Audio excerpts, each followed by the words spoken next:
Good morning, good morning, good morning. How you doing? Good morning. Listen, this is long overdue. It is. I'm here, though. I'm You here. We got Jazmin Brown, Hey. Jazzy Kids Care, That's right. Jazzy Bathtubs. No, we got My Daycare Rocks, the staffing agency that does staffing for daycare facilities. So if you need some staff, hit us up. We got you. So before we really get started, how many businesses do you have? Okay, so I have a bunch of businesses, but I want to make sure I'm clear. How many businesses do I have that make money? It's a few, but not as many as I have business. So I have the daycare, I have the staffing agency, I have the transportation service, and we're working on the Jazzy Kids Care spa next year. So I have all that in the works. So you have all this under the Jazzy Kids umbrella, right? Absolutely. How long did it take you to go from a home daycare to one center to two centers to the staffing agency to the transportation? How long did that take? So I started in May 2013, and I started in my little tiny home, and then all of a sudden, I just thought it was going to be something to do until I figured out what I was going to do next in life. All of a sudden, it just blew up, and then not only did it blow up, my drive blew up, my ambition blew up. It was like, oh, okay, the more I work, the better results I get. So once the small house daycare turned into a big house daycare, the big house daycare turned into a small center, the small center turned into a big center, and here we are. I see the need for childcare, like from today till forever. Like people are will continue to have kids. So anyone can start a daycare, but I haven't seen anyone's daycare such as yours. Thank you for that. And I've been working with you for 5-6 years now, and I've seen the growth. So to see you go from that small home daycare to what you have now, I need you to really walk me through. So when you open the doors for your first child, how does that happen? So once like I said, I opened the door for my small daycare. It was slow at first. It's like any business, it's slow at first, but it's all about what you decide to put into it. You're only going to get out of business what you put into it. Once I saw the harder I worked, the better results I got, that was it. That was a recipe for me. Like, okay, I just got to work hard, and this is what it's going to take for me to be successful. Say less. So I started I was getting 3 hours of sleep for like maybe months at a time. Every night I was going to bed at maybe 1, then getting back up at 4 or 5 for my first child. Then I was like, oh, if I pick up kids, then I can get more money or get more service or more clientele. Started picking up kids. Okay, if I do second and third shift, now I can still generate more income and, have a more thriving business. Started doing that. And then slowly my life became nothing but business. So you have to understand that if you want to be successful, you have to subtract some distractions out of your life. I gave up my social life. I gave up just having fun. There was no more fun. It was just work. That's it. Let's do it. And it helped because now I get to have fun and I get to get paid as well. So It worked out. What I want to know about the daycare business, because I remember you were doing seminars and teaching people the knowledge that you now have. So if I wanted to open a daycare today, give me maybe the first 3 to 4 steps on what I would have to do. The first step, you would have to make sure you stay in a home, if you're going to do home, that it's qualified to do childcare. So it's just not, I have a house and I can do daycare. It's not that simple. There are strict criteria that your home has to meet. Even a daycare center has strict criteria. Like you got to have 2 exits out your building. It's just not as simple as, it's a house, let's move forward. So once your home or your center meets the criteria, you got to have patience. Of course, your child, you're with people's children. You have to understand other people's children is going to require patience, not only for the children, the business process, because it's slow. Daycare starts off very slow in the beginning. Nobody knows you. Who wants to leave their child with someone that they do not know? So you got to be patient. You got to be committed. Once you've made the patience and committed, you got to make sure that your daycare offer something that nobody else is offering. And that's what I did. I made sure that I had a service that you couldn't find in the area, which is piano lessons. So we offer all the students at the daycare piano lessons twice a week. You can't find that anywhere else around here. So you got to have a unique sale point, which is any business as well. Yep. Once you get your unique sales point, you got to zoom into that. You got to brand the crap out of that.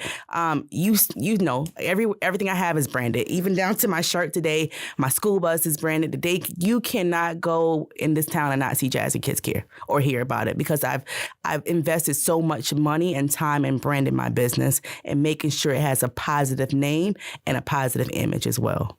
So I hear you say invest. Mm-hmm. Me being in business and how I separate myself from the other million photographers in Albany is I invest in myself. I invest all of my money in myself. So starting now, mm-hmm. How did you get your first daycare? Because I know a lot of people are saying like, oh, she probably just started. She had the house. She had this. Everything was just handed to her. So I want you to let the people know, how did you get your first daycare? Who was your first kid? How did you get to 10? How did you get to 20? Do you need staff? When do you need staff? Because you could tend to go broke if you're just hiring people and not knowing what the person is there for. Absolutely. I totally agree with that. So my first daycare kid, of course, was my daughter. She was 2, and the other 2 kids I had were in school, so they needed service. So it was just me and her for maybe the first month. And at first, we were just kind of doing what we wanted to do, wake up when we wanted to wake up, eat when we wanted to eat. And I was like, all right, enough of this, because I'm not getting any kids and I've invested all this money. I got to do something different because this is not going to cut it. So then me and her started conducting ourselves as a actual daycare. We were on a schedule, on a routine, down from playtime, circle time. It was just me and her, but we were doing it. And she loved it, you know, because children need structure. So it was beneficial for her and me. So once I saw that I was getting into the groove of things, I got a little bit more ambitious to now want to strive to get more kids. I was in Facebook. Facebook's the best tool to me in the whole world. Like, it's free. You can't, you know, everybody's on Facebook. So I started typing in zip codes in the area, and okay, they would pull up like local towns. Then I would go through everybody's Facebook page that had a kid in it. You had a kid, you got an inbox from me. And there's a lot of people to this day that I met doing that. I got my first daycare kid doing that. I sent him a random email, say, hi, my name is Jazmin. I'm a new daycare in the area, blah, blah, blah. And he signed his child up. And once I got the first child, they just started coming from there. So if you're working a daycare alone, mm-hmm. How many kids can you have? So if you're in a house daycare, you can have 6 smaller kids. And when I say small, I mean from infant to school age. So you can have 6 of those. And then you can have 2 school age kids. That's, you know, kindergarten, first grade. So you can have a total of 8. So once you reached 8, mm-hmm. You had the ambition to want more? Absolutely. Yep. I got the 8 and I'm like, okay, what's the next? Now I can have 16 if I extend my license. So I had to do a little bit more paperwork, and I had to now have a staff, because you can't have more than 8 without another person in your home. So then, of course, I did what most people did. I started off with family. I found the family member who was willing to help me. I added her to the license, and then now we could have 16 kids. And that took me no time to get, because I kind of got the formula, how to get kids in there. So once that happened, we were now at 16 at capacity. So I want the people that's listening to know, because they think like when you're in business, you just get all the money. You're getting the money from the 8 kids. You're paying your taxes. You're paying for your house. A lot of money is going out. So now you double up. Mm-hmm. That doesn't necessarily mean you got double the money. Can you break that down to me? No, it doesn't mean you have double money. I now have a staff who's on payroll, so I got to pay her. I now have taxes that has increased because it's just not me on payroll. It's my other staff member now. Now I have a higher overhead because I need more supplies. I need more food. I got to do more things with the kids now. They can't just stay in the house now because there's 16 of them. They need to get out, and, you know, so now I got field trip costs. So my expenses increased as well. So it wasn't like, oh, I ran into all this money. It was more things that I had to now accommodate financially when I got more kids. So this is what I like to break down to the listeners, is that when you're in business and you're dealing with money, you had the 8 kids, you could have became stagnant. You were making X amount, your bills were paid, you could have just sat back and let that continue. But now since you doubled up, you hired the staff, you may not be getting 100% double up, even if it's 30%, right? Even if it's 40%. See, and in my mind, I don't care if it's 15%. That's an extra 15% profit. Absolutely. So now you get 16, and then what? So like you were saying, is absolutely, I do have more money, and I could have stayed at the 8, like you said, or even at the 16. But for me, it was like, why? I was, because what I would say, business allows you to see what type of person you are. It shows you what you're made of. So I started seeing that I was made of some good stuff. Like I was smarter than I knew I was. I was more business savvy than I thought I was. So a lot of great things about me were able to come out of me in this position. So once I saw that, it just gave me drive, and I didn't want to stop. I now started dreaming beyond house daycare. I started dreaming of center, what center life would be, what multiple facilities in the area would look like. My brain, my canvas of my imagination started growing and growing. So I didn't want to stop anymore. My ambition was too big at this point. So I kicked in the drive. I came up with a plan how to get out of my house daycare, or at least expand into a bigger, because 16 kids in a little small house gets kind of crazy. And I went for it. And unfortunately, it's a double-edged sword, because it's like I'm never satisfied in an extent, but as well, I am always wanting more for myself. Yeah. So once you have your 16 kids, how long before you get your first center? So once I got to 16, 2013, I was in a house daycare. I moved into 2014 to a new house daycare. And in 2015, I got my center. So every year I've been in business, I've opened a daycare. Every year I have not stopped. And sometimes I overwork myself. So I always say I'm going to take a break. I'm going to give myself, it never works that way. So every year I've been in business, I have opened a brand new daycare, or I've expanded my daycare businesses. So now when you're expanding these daycare businesses, is it solely cash from your bank that you have in your bank, or is it loans and grants and whatever ever they got going on? Everything I've done thus far has only been the cash I've made in my business. I am now just getting to the point, 6 years now, that I am actually considering doing loans. So we just switched over to a new bank. They offered us a line of credit. It is something we're definitely considering taking, but that's something I've never done before. I'm a blood and sweat girl, but I'm learning that blood and sweat is not, always the best option to go, because it takes longer. You kind of burn yourself out. So a project I can get done in 2 to 3 months with a business loan may take me a year to do with blood and sweat. So it's just kind of not, mapping out the same now that I'm much bigger. Okay. And we spoke about this last time we worked together, and I was like, yo, Jazzy, just dial back maybe, 6 months. Let it stack up. If you can dial back a year, it's like no telling what you could do. Right. You know what I mean? I like that you're self-sufficient. There's no bank loans. And that's how my businesses ran as well. Right. Because we are in businesses where the margins are great. Yeah.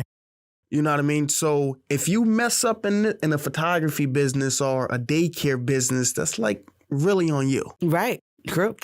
You really messed that money up. Yes. You know what I mean? So I applaud you for that. Thank you. And being able to be not afraid to invest in yourself. Absolutely. So you get your first center. Mm-hmm. What are some of the requirements for the center? So center life is a whole different ballgame than home daycare. Like, the requirements are much more higher, because home daycare is a little bit more lax. You're in your home. Centers, that's when the state starts seeing you as more of a serious entity. Like, okay, she's serious now.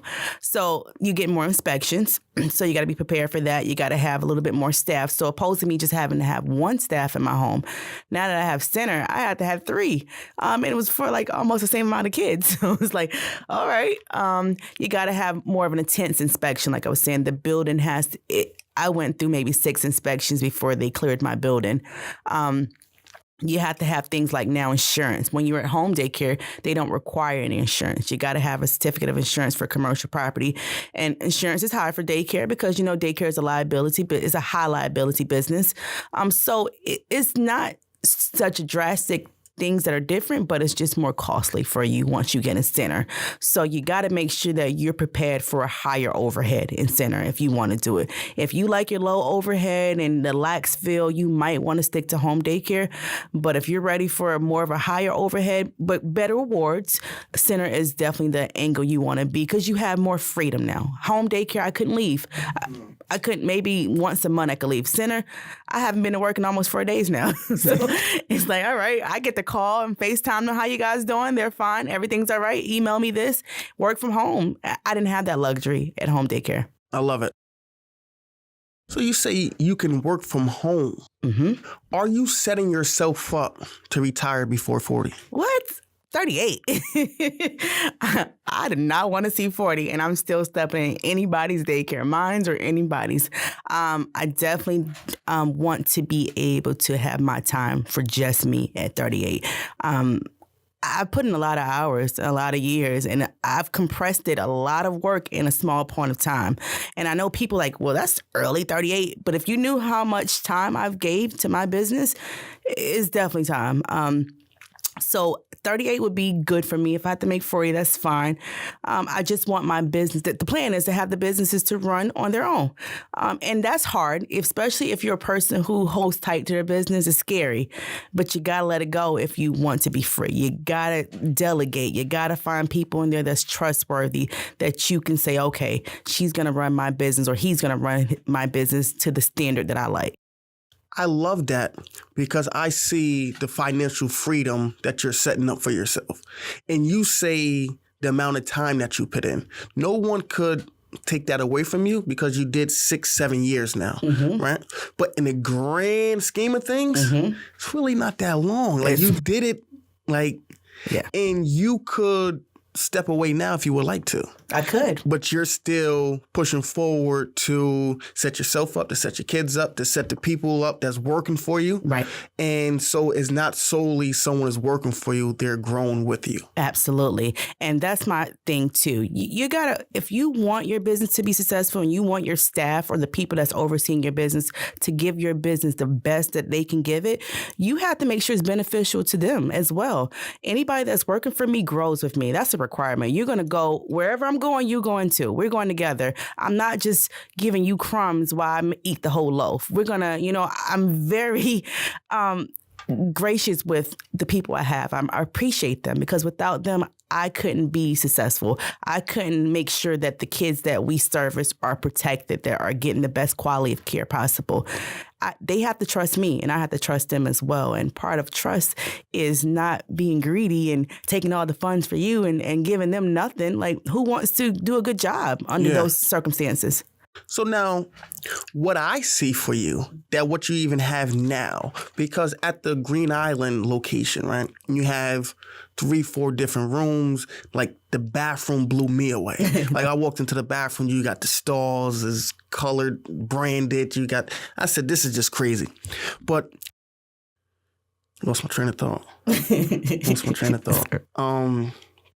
Good thing you're the videographer. Yeah. I lost my train of thought. Oh, so you had the bathroom and the classrooms. So the classrooms are what, by ages? Yes. So right now, I want to give a shout out to my team at this point. Our daycare is only for preschoolers. And I want to say this just with the most humble voices possible.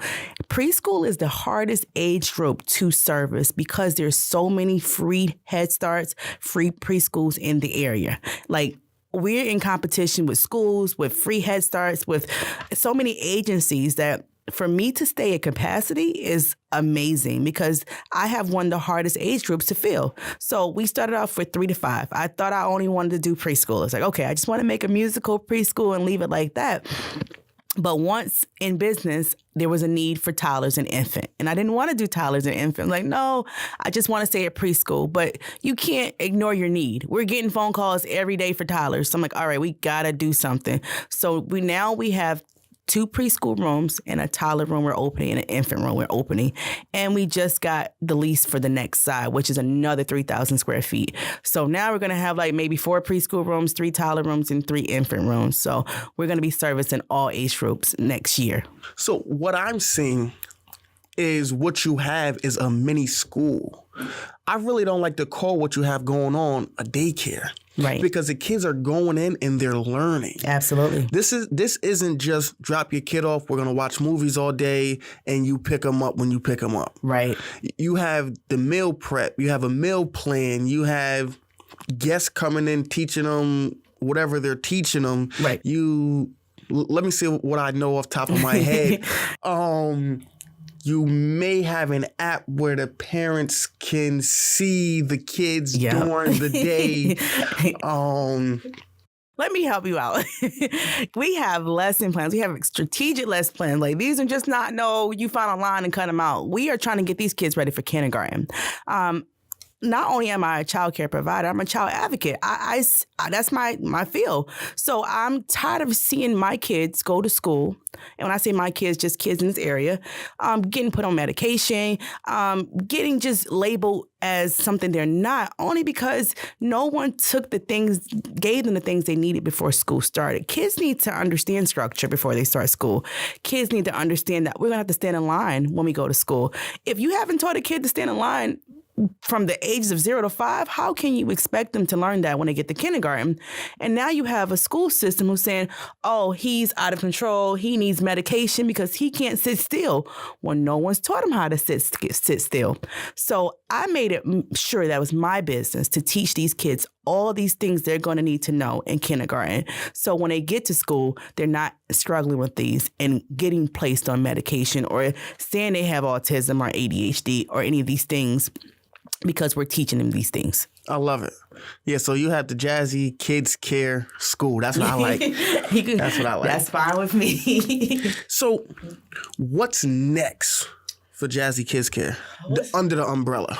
Oh, my goodness. So we got a few things. I got one thing that we're going to mention maybe a couple months. We just got elementary school just reached out to us to open in their school. So we're going back and forth trying to meet some terms that are happy for both parties. So hopefully we can announce that in the next couple months. So we're looking forward to being in our first elementary school, public school. For Jazzy Kids Care by herself, she is expanding in Clifton Park. So we're going from, like I said, a 3,000 square foot to almost a 6,000 square foot building. So that'll have us at almost 200 kids now in one facility. For Jazmin, it's a little bit more seminars coming up this year. I'm thinking about going to down south to do a few more of those. So we got a little bit of things in the works. It's big projects, so I'm not trying to add too much to the plate because there's a lot of big projects. Usually I have like 7 going on at one time, 7 projects, but it's all small. These are all huge, so I'm just going to keep my plate a little low so I don't overwork myself and my staff. Okay, now this is a little personal question for the business. Mm-hmm. The business itself, because I want the people to know when a business makes, just say, 100,000, mm-hmm. that doesn't mean the owner made 100,000. I want you guys to understand this, right? So at the peak, maybe last year, mm-hmm. how much did the Jazzy Kids umbrella bring in? Okay, so I'm going to give you our best year that we've had thus far. We brought in $500K in a year. Yeah. Now, how much of that $500K did Jazmin Brown see? You don't want to know. But the business did bring in $500K. Of course, our overhead took a great portion of that money, staff, taxes, all of that. So I kind of got a cut of it, but it wasn't as big as one may think I did, you know? So, and it's probably going to take me time there to be on a 6-figure salary. I don't expect to immediately be on one. I would prefer my business is flourishing and making abundance of money above me being, living this great life. Yep. So now what I'm seeing, because I love to talk business. What I'm seeing is, how could you eliminate a cost? And the cost that I see you can eliminate is rent. Right. Right? Yep. So now McDonald's isn't solely in the burger business. McDonald's is in the real estate business. Okay. And a lot of people don't know this. Like a McDonald's franchise may only get 3% of the revenue from if you go and purchase a McDonald's. Right. Where they're making their money is they own the land. Gotcha. Just think about it, people. Have you ever seen a McDonald's move? That's a good point. No, you're right. Not rarely you do. You're right. Yeah. If a McDonald's moves, that means the McDonald's it just shut down. Right. You never see a McDonald's move because they're in a real estate game. Right. They own the land. Absolutely. So if you can own your buildings, Right. you eliminate that cost. And then now you're into the real estate game. Absolutely. And that goes back to me wanting to retire at 38. And the reason why I want to retire at 38 is that I want to own any business, any building that my daycare is. Yeah. So the building I have now, it started off with me having one side. Then it started off, now I have two sides. So I'm hoping what my goal is to, because he sells most of his properties all the time. I'm hoping at the end of my 5-year lease with him that I can now come to him and say, I'm ready to purchase this building. How can we meet to some terms? So ownership is definitely a part of my goal before I retire. So those are things that I have to have in place before I say, okay, I'm ready to chill, no more work. I'm going to be on an island somewhere. But those are things that have to come to life before I'm able to be comfortable with retiring. All right. So are you putting away a little nugget now? Absolutely. And we got a few nuggets put away. Okay. Absolutely. I love it. I love it. So, I mean, we covered a lot. And I just want the people to know that it's possible. It is. You started in a home daycare with just your daughter. Right. Got to 8 kids. Right. To 16. Right. To 1 center. Right. To 2 centers. To 3 centers, to transportation. Right. Like, you offering all these things really set you apart from everyone else. Right. And like I told you, I haven't seen a daycare like yours. Right. And now, well, you've been teaching and giving back, and people are following your formula, and I don't know. It's just amazing. Thank you. Thank you. And I also want to throw this in there because what I run into is a lot of females that look like me and they just put me on this pedestal as if I've had privilege or some sort of, and that's not the case. I am 17-year-old single mom, high school dropout, got my high school diploma maybe 2 or 3 years later after high school. Poor, it wasn't no privilege. It was just hard work. No one gave me anything. I didn't have any parents who had any money. I had the same struggles that a lot of young women that look like me had. I just decided that I wasn't going to let them get in my way. And that's been my mindset thus far. Nothing's going to get in my way from accomplishing my goals. There's no obstacle too big that you can't get around. There's not one. Did you go to school for childcare? Nope. Nope. I did not go to school for childcare. When I tell you that this was just, I got 3 kids. Let me do something that's going to help me and these 3 kids. And what better? I'm a single mom with 3 kids. I was leaving them all the time to go to work. Childcare put me at home with my children. So it just made sense. And then from that simple mindset turned to, okay, now I need to leave these kids something when I pass. They need something that gives them an easier start than me because it was hard for me. So, and it got me here. So for the viewers and the listeners, how can they find Jazzy Kids Care? So you're going to go, well, first you can't miss us because we got the big bus. So if you see us in the bus, please beep. We love it. We get people that's beeping and waving all the time. We are on Facebook, Jazzy Kids Care. We have 2 locations. So we have the Clifton Park and the Green Island. So you can have 2 of those options to pick from. We have our website, www.jazzykidscare.com. And I have my personal Facebook. A lot of people reach out as business because they want, if you have any interest in childcare. So, social media and the website you can definitely find us on. I love it, man. Definitely. Thank you for taking the time. Bravo. Come on out and chop it up with me on Good Morning Albany. Okay. All right. You know what I mean? I hope the listeners got some good information. Absolutely. I know I did. Right. And make sure you guys get up, get out, and get you some. That's right.